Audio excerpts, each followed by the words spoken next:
All right, everyone, welcome back to Mother Wounds Part 8. My name is Kimrah Minuty. I'm a certified intuitive life coach, Reiki master, and spiritualist. We are continuing the alpha male and other masculine versions of mother wound subtypes on today's video.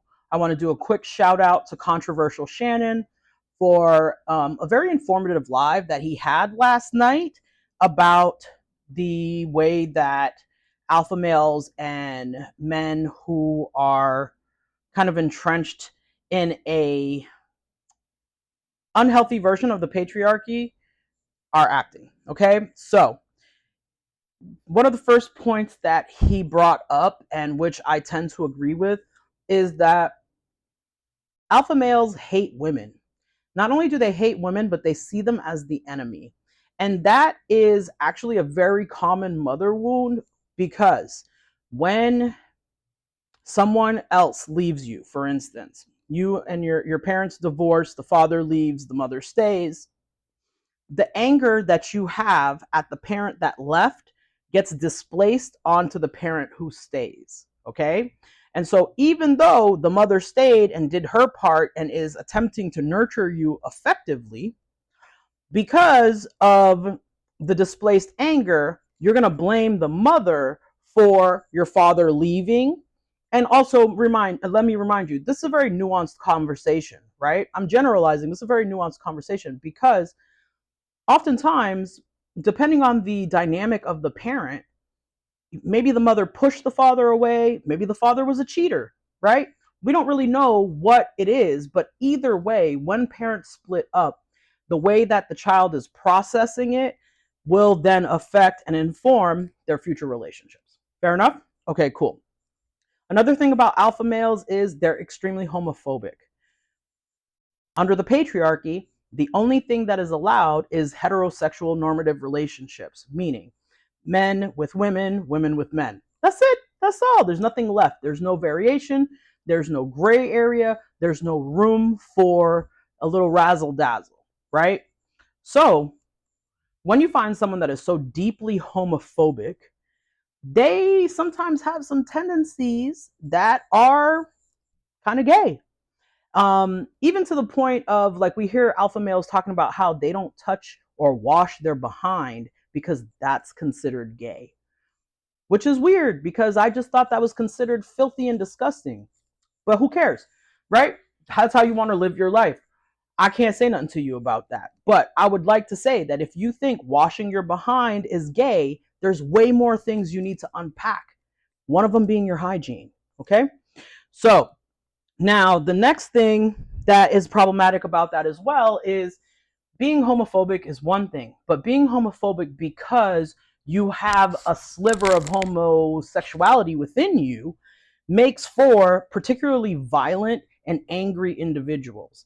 And they tend to take that out on the women partners that they use as a beard to pretend this heteronormative thing.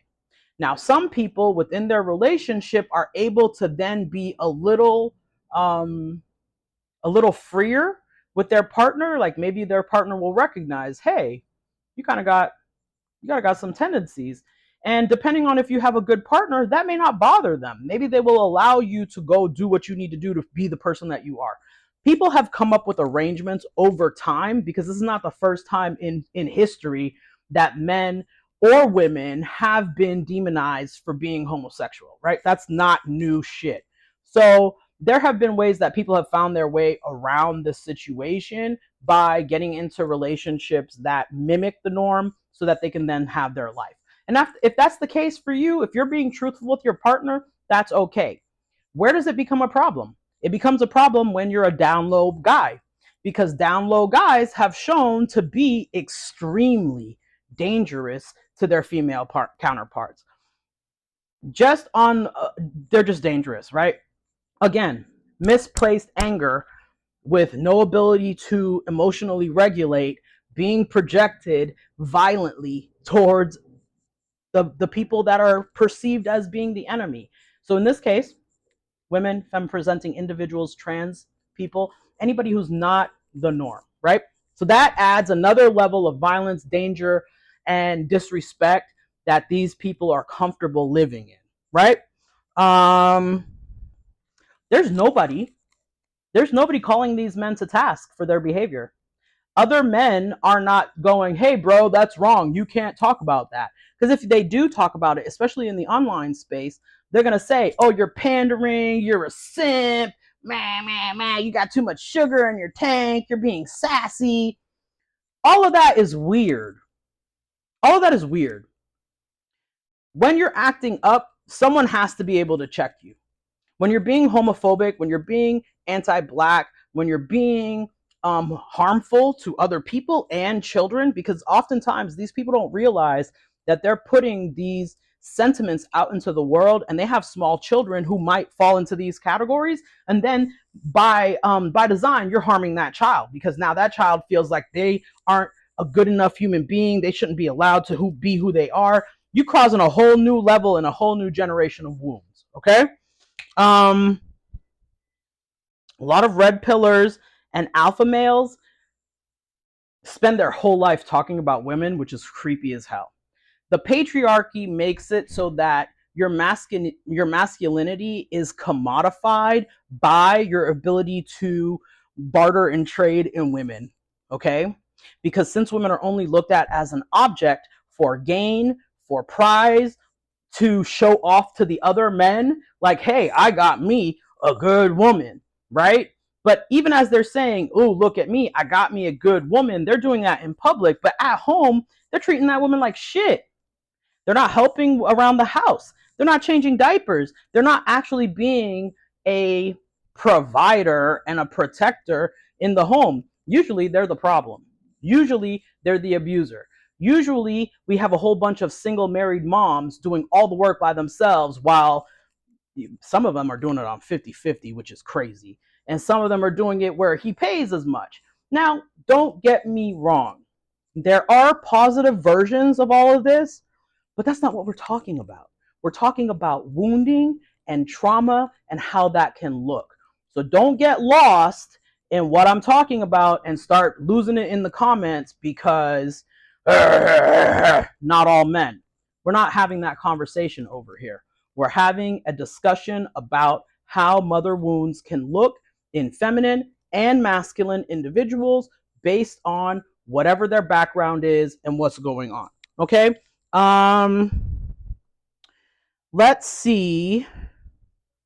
Oh, yes. This is something I wanted to talk on yesterday, and I'm going to make this my last talking point for this video because we're almost at 8 minutes. So, when you have displaced anger for your mother and you don't have a secure attachment style, meaning that you are unable to feel loved, feel secure, feel heard, then you're going to be hypersexual and attention seeking. Most of the people who are cheating, they're cheating to seek attention. They're not cheating because they can't get what they want at home. Some of them are doing that because they married people who would pass in society, but they don't actually like that person, right? So that's another issue. So, and then the other last thing on the hypersexuality is, it's crazy how their hypersexuality is allowed, but the body count of the woman that they're sleeping with, which is how these ladies got their body count, you're not allowed to have a body count, right? So the cognitive dissonance that is going on is so astronomical that most of us can't break through it. Like, sir, you're gonna have to go to therapy, and you're gonna have to tell the truth about what's going on in your life. You're gonna have to tell the truth about how you feel. You're gonna have to learn how to label your emotions, right? Now, don't get me wrong. Women are not perfect at this at all. We just have a little more practice recognizing our emotions. That doesn't mean that we're able to use them intelligently and not be harmful, okay? So, part 9 coming tomorrow. Later.